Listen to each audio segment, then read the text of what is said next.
आजकल आप लोग अपनी बेटियों को जूजू बना लेते हो, कुछ नहीं आता, पढ़ी लिखी डिग्री तो है, रोटी नहीं बनाऊंगी, मैं रोटी बनाने आ रही हूँ, तुम्हारी नौकरानी हूँ। आजकल लोग रोटी बनाने, भोजन बनाने को भी छोटा काम समझते हैं, नौकरानी हो। आजकल आप लोग नौकरों के हाथ का ही तो भोजन कर रहे हैं, इसलिए तुम्हारी बुद्धि भ्रष्ट है। पहले के लोग पत्नी के हाथ का खाते थे, माँ के हाथ का खाते थे।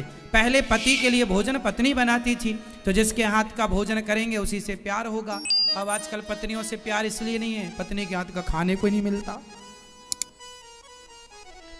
आजकल आप लोग इतने बिजी हो गए हैं, इतने आलसी हो गए हैं, इतने क्या कहें, आप लोगों का जो कर्म है वो तो भोजन बनाने का काम तो ना छोड़ो, आपकी रसोई पवित्र हो, आप ही पवित्रता से फॉलो करके बना सकती हो। कोई दूसरी महिला आई, हमारे यहाँ नियम क्या था कि महिलाओं को जब मासिक धर्म आता है, टाइम होता है, उस समय महिलाओं को कहा जाता है कि आप रसोई में प्रवेश ना करो। उस समय स्त्री को भोजन नहीं बनाना चाहिए, दूसरी महिलाएं हैं, सास है, जेठानी, देवरानी, वो बनाए। संयुक्त परिवार में ये व्यवस्था थी। अब आप कहेंगे आज तो संयुक्त परिवार नहीं, चलो संयुक्त नहीं है तो 4 दिन के लिए कोई बात नहीं, आप फल खा लो, या ठीक है आप घर में अब कोई व्यवस्था नहीं है तो बनाना ही पड़ता है, और आप महिलाएं बनाती ही हैं, तो चलो आप तो ठीक हो, पर जिससे आप भोजन बना रहे हो वो भी टाइम पर है और आप भोजन कर रहे हैं, उसी समय का भोजन आप भगवान को भोग लगा रहे हैं। जैसा खाए अन्न वैसा रहे मन, भोजन पानी तो शुद्ध रखो। आज की बुद्धि क्यों बिगड़ गई? जैसी राखे शुद्धि वैसी बने बुद्धि, जैसा खाए अन्न वैसा रहे मन। तो आप लोगों का ना अन्न अच्छा है, ना शुद्धि अच्छी है। कोई भी आपकी रसोई में घुस जाता है, आपकी पड़ोसन आती है, आपकी रसोई में घुस जाती है, देख लेती है तुमने क्या बनाया, छू लेती है सब, भले वो 17 जगह से घूम के आई हो, पर आपकी रोटी छू लेगी वो। इसलिए खान पान शुद्ध रखो। पहले के लोग छुआछूत का भाव नहीं है, लेकिन मेरा भी अधिकार नहीं है कि मैं आपकी रसोई में घुस जाऊं। क्यों घुसूं? इसलिए आप अपने धर्म का पालन, जितना पवित्र खान पान रखोगे उतनी पवित्र बुद्धि रहेगी। जितना खान पान बिगड़ेगा, क्योंकि अन्न से ही मन का निर्माण होता है, जैसा अन्न जाएगा वैसे ही तो विचार आएंगे, वैसे ही तो बुद्धि आएगी। किसी के हाथ का छुआ नहीं खाते, हम अपना बनाएंगे खाएंगे सात्विक, क्योंकि हमारा बुद्धि का काम है, और बुद्धि यदि बिगड़ी तो अन्न से ही बिगड़ेगी। आज जिनकी बुद्धि बिगड़ी पड़ी है, तुम गलत खाते हो इसलिए भ्रष्ट है। कुछ भी खाते हो, कहीं भी खाते हो, तुम्हें खाने पीने का कोई ज्ञान नहीं, बिना भोग लगाए खाते हो। अरे बनाओ, माताएं अच्छे से बनाया करो। पहले की माताएं बढ़िया पवित्र भाव से भोजन बनाती थी, भोजन बनाती थी, भगवान के लिए बनाती थी। बनाने के बाद भोग लगता था, बच्चे खाते थे, वो भोजन अच्छा था, पवित्र था, मेहनत की कमाई का था। आजकल तो माताएं चप्पल पहन के भोजन बनाती हैं।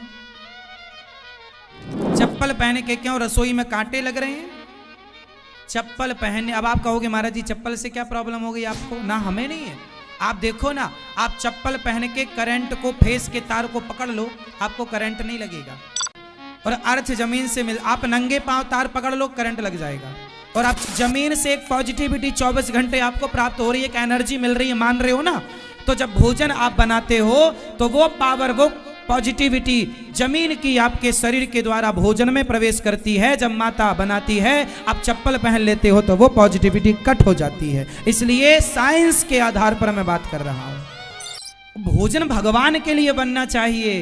दाल चावल सब्जी रोटी खीर पूरी बने, पहले भोग लगे, फिर भगवान का प्रसाद बच्चे पाए। अब आजकल आप लोगों को भोग लगता नहीं, रसोई में बैठ के, रसोई में ही खड़े होके आप लोग वहीं बच्चे सब खा जूठा कर लेते हैं। आप लोगों के आना शुद्धि है, जैसी राखे शुद्धि वैसी बने, जोर से बुद्धि शुद्धि। इसलिए सबके हाथ का जो भ्रष्ट हैं, जो जिनको ना नहाने का, ना खाने का, ना उठने का, ना बैठने का ज्ञान है, इनके हाथ का पानी पियो, भोजन करो तो बुद्धि भ्रष्ट हो ही जाएगी। शुद्ध हैं, पवित्र हैं, भक्त भाव से रहते हैं, तो रैदास जी के हाथ का भोजन करने बड़े बड़े संत आया करते थे, क्योंकि भक्त थे। और आप यदि सात्विक नहीं हैं तो आपके हाथ का पानी पीने का धर्म नहीं है। इसलिए बुद्धियां भ्रष्ट क्यों हैं? तुम्हारे पास पैसा तो करोड़ों है पर बुद्धि भ्रष्ट है। भ्रष्ट इसलिए है कि खान पान भ्रष्ट है। अपने बच्चों को सिखाओ, तुम्हारे बच्चे कब सीखेंगे? और ये 4-4 दिन नहाते नहीं है। यही लोग फिर भ्रष्ट होते हैं, बलात्कारी बनते हैं। शराब पीना, सिगरेट पीना, जुआ खेलना, चरित्रहीनता करना, किसी बहन बेटी को पकड़कर छेड़ना, उसके साथ बलात्कार करना, ये सब वही कर सकता है जिसकी बुद्धि भ्रष्ट हो। और भ्रष्ट कैसे होती है? कि जब शुद्धि नहीं होगी तो भ्रष्ट होगी, खान पान अच्छा नहीं होगा तो भ्रष्ट। तुम्हारे मन में महाराज जी, लोग क्या कहें, महाराज जी हमारे मन में गलत गलत ख्याल आते हैं। क्यों आते हैं? क्योंकि तुम्हारी बुद्धि भ्रष्ट है। सात्विक बुद्धि होगी तो मन में गलत ख्याल आएगा नहीं। यही भ्रष्टता का प्रमाण है। और क्या चाहिए प्रमाण? अब तुम अपने आप को देख लो कि तुम कितने बड़े सात्विक और कितने बड़े भ्रष्ट हो। और यह भ्रष्टता इसलिए आई क्योंकि तुमने आचरण छोड़ दिए अच्छे वाले, पुराने संस्कार छोड़ दिए और बस मनमानी चल रही है। मनमानी करो, मनमानी, भ्रष्ट हो जाएगा ये समाज। आपके बेटे पैसे वाले तो होंगे पर सदाचारी और संस्कारी ना होंगे यदि तुमने ध्यान नहीं दिया तो। पैसा कमाना बड़ी बात नहीं, पैसा तो वैश्या भी कमा लेती है तुमसे ज्यादा, तो पैसा ही कमाना रह गया है क्या? अरे भाई, हमारे यहाँ पैसे को महत्व नहीं दिया जाता। पैसा त्याग करके भरत जी ने अयोध्या के सिंहासन को ठुकराया और अपने भैया राम के पीछे दौड़ पड़े। ये हमारे भारत का इतिहास, चरित्र रहा है। पैसे का कोई मूल्य नहीं है, चरित्र का मूल्य है।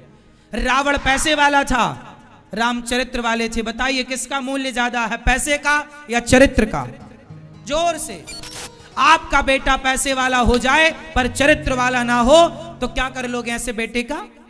समाज में जहां जाओगे ना, लोग तुम्हें बात करेंगे तो तुम नजरें ना मिला पाओगे। इसलिए बच्चे कैसे हों? पैसे वाले नहीं, चरित्र वाले। चरित्र वाले होंगे तो पैसा आ जाएगा। पैसा कमाना बड़ी बात नहीं है।